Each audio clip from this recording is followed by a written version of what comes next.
ദൈവ തിരുനാമത്തിന് മഹത്വമുണ്ടാവട്ടെ. Bible reading പ്രോഗ്രാമിൽ സംബന്ധിക്കുന്ന ഏവർക്കും കർത്തൃനാമത്തെ സ്നേഹവന്ദനം.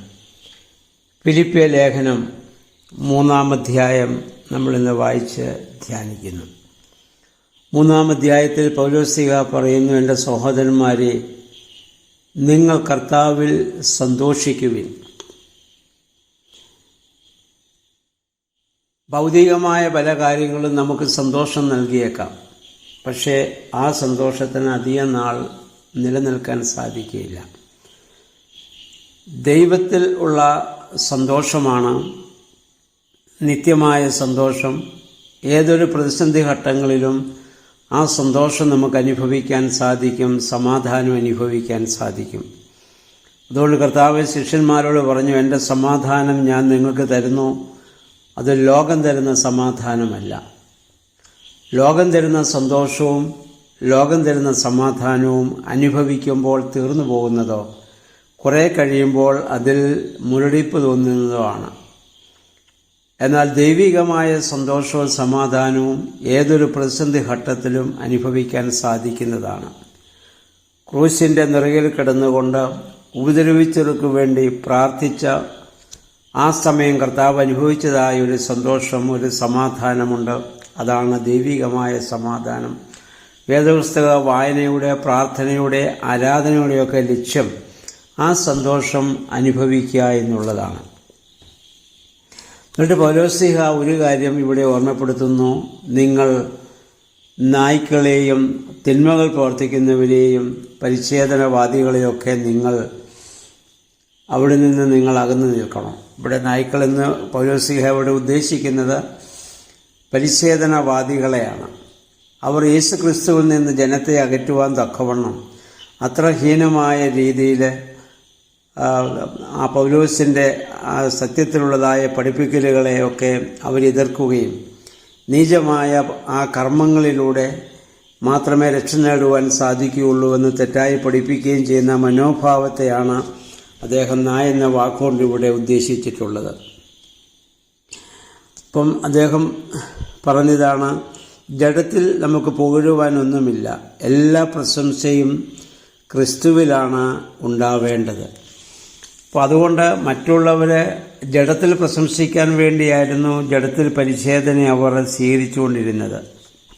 അതിൽ പൗലോസ്ലീഹ പറയുന്നു, അങ്ങനെ ജഡത്തിൽ അഭിമാനിക്കാനാണെങ്കിൽ മറ്റുള്ളവരെക്കാൾ കൂടുതൽ എനിക്ക് അഭിമാനിക്കുവാനായിട്ടുണ്ട്. കാരണം 8-ാം ദിവസം ഞാൻ പരിച്ഛേദന ഏറ്റവനാണ്. ഇസ്രായേൽ വംശത്തിലും ബെഞ്ചമിൻ ഗോത്രത്തിലും ഞാൻ പിറന്നവനാണ്. എബ്രായരിൽ നിന്ന് ജനിച്ച ഒരു എബ്രായനാണ്. നിയമപ്രകാരം ഞാൻ ഒരു പരീശനാണ്. തീക്ഷ്ണത കൊണ്ട് സഭയെ പീഡിപ്പിച്ചവനാണ്. നീതിയുടെ കാര്യത്തിൽ നിയമത്തിന് മുമ്പിൽ കുറ്റമില്ലാത്തവനാണ്. എന്നാൽ എനിക്ക്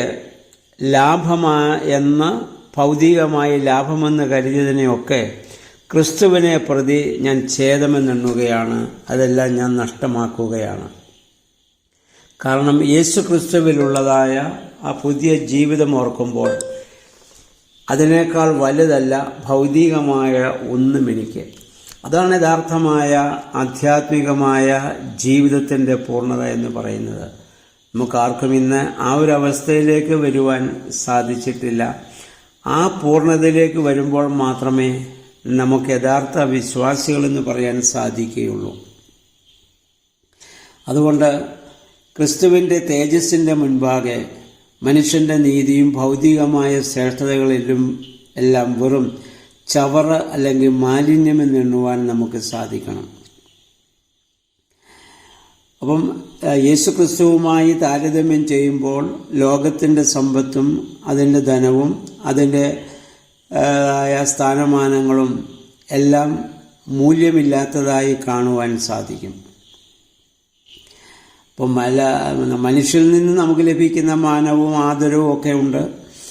അതിനു വേണ്ടിയാണ് നമ്മൾ ജീവിക്കുന്നതെങ്കിൽ, നമ്മുടെ ലക്ഷ്യം അതാണെങ്കിൽ നമ്മൾ ക്രിസ്തുവിൽ നിന്ന് അകന്നവരാണ്. അപ്പം അതുകൊണ്ട് പൗലോസ്ലീഹയെ സംബന്ധിച്ചിടത്തോളം ഭൗതികമായി അദ്ദേഹത്തിന് ലഭിക്കേണ്ടതെല്ലാം അദ്ദേഹം ചവറുനെണ്ണുകയാണ്. അതുപോലെ ഒരു യേശുക്രിസ്തുവിൽ നമ്മളായിരിക്കുമ്പോൾ മാത്രമേ അവനെ പ്രതി സകലവും ഞാൻ നഷ്ടപ്പെടുത്തുകയും ഉച്ഛിഷ്ടം പോലെ ഞാൻ കരുതുകയും ചെയ്യുന്നുവെന്നാണ് പൗലോസ്ലീഹ ഇവിടെ പറയുന്നത്. ഇത് ക്രിസ്തുവിനെ നേടുന്നതിനും അവനോടുകൂടെ ഒന്നായി കാണപ്പെടുന്നതിനും വേണ്ടിയത്രേ. എനിക്ക് നിയമത്തിൽ നിന്ന് ലഭിക്കുന്ന നീതിയല്ല ഉള്ളത്, പിന്നെയോ ക്രിസ്തുവിലുള്ള വിശ്വാസം വഴി ലഭിക്കുന്ന നീതിയാണ്. അതാണ് യഥാർത്ഥമായ നീതി. ആ വിശ്വാസം വഴി യേശുക്രിസ്തുവിലൂടെ ലഭ്യമാകുന്നതാണ്. അതിനുവേണ്ടിയാണ് വിശ്വാസികളെന്ന രീതിയിൽ നമ്മൾ ചിന്തിക്കുകയും പ്രവർത്തിക്കുകയും ചെയ്യേണ്ടത്. അപ്പോൾ അതുകൊണ്ട് പൗലോസ്ലീഹ ഇവിടെ പറയുന്ന ഇതാണ്: ഭൗതികമായതിനെയെല്ലാം ഞാൻ ഛേദമെന്ന് ചവറെന്ന് ഞാൻ എണ്ണുകയാണ്. എനിക്ക് ലഭിക്കാൻ പോകുന്ന ആ ക്രിസ്തുവിൻ്റെ ഓട് ചേർന്നുള്ള ആ ജീവിതം ഞാൻ കണക്കാക്കുമ്പോൾ ഈ ഭൂമിയിലുള്ളതൊക്കെ ഞാൻ ഛേദമെന്ന് എണ്ണുകയാണ്. അതാണ് യഥാർത്ഥത്തിൽ ക്രൈസ്തവ വിശ്വാസം.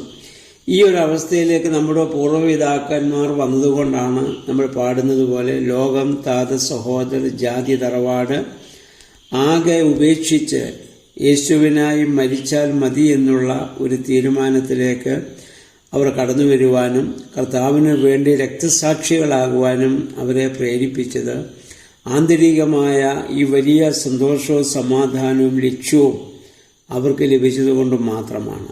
നമ്മളിന്ന് ആദിമ ക്രൈസ്തവൻ യേശുവിൻ്റെ നാമത്തിൽ എന്തെല്ലാം വേണ്ടെന്ന് വെച്ചുവോ അതെല്ലാം അതേ യേശുവിൻ്റെ നാമത്തിൽ നേടിയെടുക്കുന്നതിന് വേണ്ടിയിട്ടാണ് ദൈവനാമം ഇന്ന് കൂടുതലും ഉപയോഗിക്കപ്പെടുന്നത്.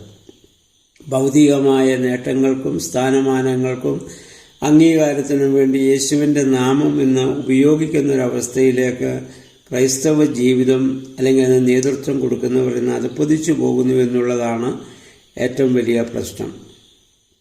അതുകൊണ്ട് ലോകത്തിൻ്റെ മാനാപമാനങ്ങളെല്ലാം അതുകൊണ്ട് ഞാൻ ചവറായി കാണുന്നുവെന്നാണ് പൗലോസ്ലീഹ ഇവിടെ പറയുന്നത്. അപ്പം ഇവിടെ മറ്റൊന്ന് പൗലോസ്ലീഹ തൻ്റെ ജീവിതത്തിലെ ഏറ്റവും വലിയ ഒരു ആഗ്രഹത്തെക്കുറിച്ച് അദ്ദേഹം പറയുന്നു. അത് താനൊരു വലിയ പ്രസംഗകനാകുന്നതോ പ്രസിദ്ധനാകുന്നതോ ഒന്നുമല്ല, ക്രിസ്തുവിനെ അധികമായി അറിയണമെന്നുള്ളതായിരുന്നു അദ്ദേഹത്തിൻ്റെ ജീവിതത്തിലെ ഏറ്റവും വലിയ ആഗ്രഹം. ഞാൻ അറിയേണ്ടതുപോലൊന്നും ക്രിസ്തുവിനെ കുറിച്ച് ഞാൻ അറിഞ്ഞിട്ടില്ല. അപ്പോൾ ആ ഒരു അവസ്ഥയിലേക്ക് എനിക്ക് കൂടുതൽ വളരണമെന്നുള്ള ആഗ്രഹമായിരുന്നു അദ്ദേഹത്തിൻ്റെ ഏക ലക്ഷ്യം. അപ്പം ക്രിസ്തുവിൻ്റെ കഷ്ടങ്ങളോട് അനുരൂപപ്പെട്ടിട്ട് അവിടുത്തെ പുനരുദ്ധാനത്തിൻ്റെ ശക്തിയെ അധികമായി അനുഭവിച്ചറിയണമെന്നുള്ളതായിരുന്നു അദ്ദേഹത്തിൻ്റെ ഏറ്റവും വലിയ ആഗ്രഹം. ഇപ്പോൾ താന് ലക്ഷ്യം വെച്ചതൊന്നും ഇതുവരെ തനിക്ക് പ്രാപിച്ചിട്ടില്ല എന്നും ക്രിസ്തുവിൻ്റെ പൂർണ്ണതയെ പ്രാപിക്കുവാൻ ഇതുവരെ തനിക്ക് സാധിച്ചിട്ടില്ല എന്നും പൗലോസ്ലീഹ ഇവിടെ പറയുന്നു. അതിനുവേണ്ടിയുള്ള ആഗ്രഹത്തിലാണ് അദ്ദേഹം ജീവിക്കുന്നതും ഫിലിപ്പിയ പ്രദേശത്തുള്ള ആളുകളെ അതിനുവേണ്ടി അദ്ദേഹം ഉത്സാഹിപ്പിക്കുകയുമാണ് ഇവിടെ ചെയ്യുന്നത്. എന്നിട്ട് അദ്ദേഹം ഇവിടെ പറയുന്നു, മറ്റുള്ള പലരും ക്രിസ്തുവിൻ്റെ കുരിശിൻ്റെ ശത്രുക്കളായി ജീവിക്കുന്നു എന്ന് പലപ്പോഴും നിങ്ങളോട് ഞാൻ പറഞ്ഞിട്ടുള്ളത് തന്നെ ഇപ്പോൾ കണ്ണീരോടെ ആവർത്തിക്കുന്നു. നാശമാണ് അവരുടെ അവസാനം, ഉദരമാണ് അവരുടെ ദൈവം. അതേസമയത്ത് യഹൂദവാദികളായ ചില ആളുകൾ യേശുവിൻ്റെ നാമത്തിൽ അവർ പ്രസംഗിക്കുന്നുണ്ട്, യേശുവിൻ്റെ നാമത്തിൽ പ്രവർത്തിക്കുന്നുണ്ട്.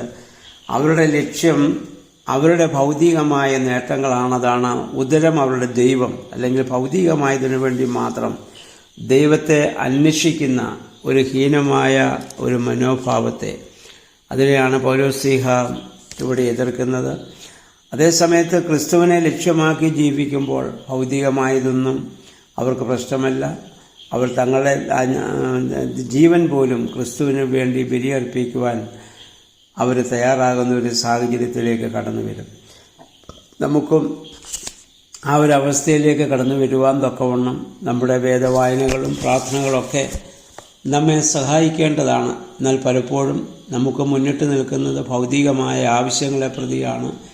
നമ്മളെപ്പോഴും പ്രാർത്ഥിക്കുകയും ആരാധിക്കുകയും ആഗ്രഹിക്കുകയും ഒക്കെ ചെയ്യുന്നത് ഭൗതികമായ കാര്യങ്ങൾ നമുക്ക് ഭൂമിയിൽ നിർവഹിക്കപ്പെടണമെന്നുള്ളത് ഭൂമിയിൽ ജീവിക്കുമ്പോൾ അത് ആവശ്യമാണ്. എന്നാൽ ലക്ഷ്യം അത് മാത്രമാകുമ്പോൾ നമ്മൾ ദൈവത്തിൽ നിന്ന് അകലുന്നവരായി മാറും. ലക്ഷ്യം യേശു എന്ന വ്യക്തിയെ പൂർണ്ണമായി അറിയുകയും ക്രിസ്തുവിൽ ആയിത്തീരുകയും എന്നുള്ളതായിരിക്കണം. അതുകൊണ്ടാണ് കർത്താവ് തൻ്റെ ആ മഹത്തായ ഗിരിപ്രഭാഷണത്തിൽ പറഞ്ഞത്, മുന്നമേ അവൻ്റെ രാജ്യവും നീതിയും അന്വേഷിപ്പിൻ, അതോടൊപ്പം നിങ്ങൾക്ക് സകലതും ദൈവം നിങ്ങൾക്ക് നൽകിക്കൊള്ളും. അതുകൊണ്ട് ആ ദൈവത്തെ ലക്ഷ്യമാക്കി ജീവിക്കുവാൻ, പൗലോസിനെ പോലെ അല്പമെങ്കിലും ആധ്യാത്മികതയിൽ വളരുവാൻ പരിശുദ്ധാത്മാവെ ഞങ്ങളെ ശക്തീകരിക്കണമേ എന്ന് നമുക്ക് പ്രാർത്ഥിക്കാം. നമ്മുടെ പ്രാർത്ഥനകളും ആരാധനകളും വേദവായനങ്ങളൊക്കെ അതിന് നമ്മെ സഹായിക്കട്ടെ. എല്ലാവർക്കും നല്ല ഒരു ശുഭദിനം ആശംസിക്കുന്നു. ദൈവനാമം മാത്രം മഹത്വപ്പെടുവാൻ ഇടയാകട്ടെ.